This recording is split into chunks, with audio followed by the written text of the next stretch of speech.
रसिया और यूक्रेन के बीच युद्ध करीब 2 सालों से चल रहे हैं और इस युद्ध से लॉस सिर्फ रसिया और यूक्रेन के ही नहीं हुए हैं। इसका बहुत भारी खामियाजा जो है वो भारत भी अब भुगत रहा है, क्योंकि भारत की पीएसयू कंपनी है जैसे कि ओएनजीसी, भारत पेट्रोलियम या फिर वाइल लिमिटेड कॉरपोरेशन, ये सारी पीएसयू कंपनी करीब $6 बिलियन रसियन ऑयल और गैस कंपनियों में इन्वेस्ट किए हुए हैं और 6 बिलियन इन्वेस्ट करके उस ऑयल और गैस कंपनियों के स्टेक खरीदे हुए हैं या फिर शेयर खरीदे हुए हैं भारत के पीएसयूज कंपनी। तो $6 बिलियन तो इन्वेस्ट कर दिए हैं भारत के पीएसयू कंपनी।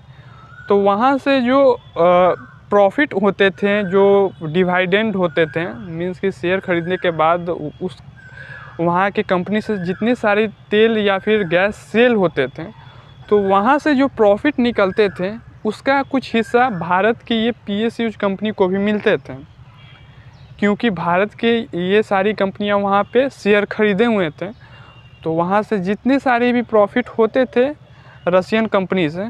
तो इनको इसका अपना शेयर मिल जाता था। लेकिन रसिया और यूक्रेन के बीच युद्ध होने के बाद काफ़ी सारे बैंक में लिमिटेशन लगा दिए गए हैं, जिसके कारण से वहाँ के रसियन ऑयल और गैस कंपनियाँ भारत में पैसा नहीं भेज पा रहे हैं और जिसके कारण से 2500 करोड़ जो इनका शेयर का प्रॉफिट था वो भारत में नहीं पहुँच पा रहे हैं। कुछ बैंक लिमिटेशन ऐसे हैं जिसके कारण से जो पैसा है वो भारत नहीं पहुंच पा रहा है। तो पहला बैंक लिमिटेशन है Swift code bank limitation. Swift code ऐसा कोड होते हैं जिसके द्वारा से जो है इंटरनेशनली पैसा ट्रांसफ़र हो सकते हैं, लेकिन रूस पे ये सैंक्शन लगा दिया गया है कि कहीं भी इंटरनेशनली पैसा नहीं ट्रांसफ़र कर सकते हैं और स्विफ्ट कोड को जो है रसिया में बैन कर दिया गया है एक तरह से। दूसरा बैंक लिमिटेशन ये है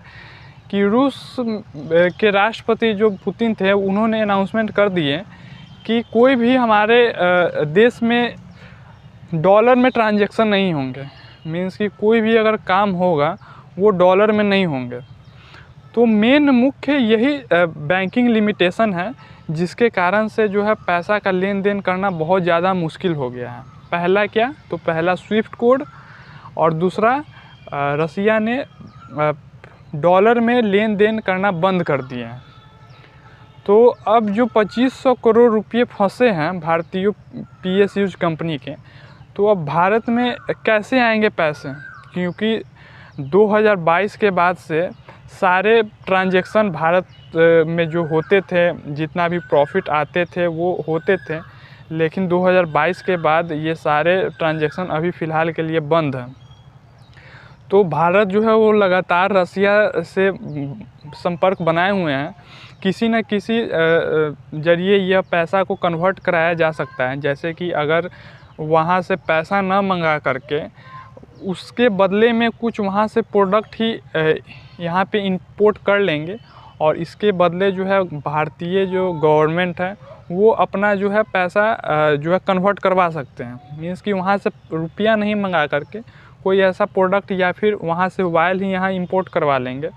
और जो है पैसा को कैसे भी करके कन्वर्ट करवाने की कोशिश कर रहे हैं इंडियन गवर्नमेंट।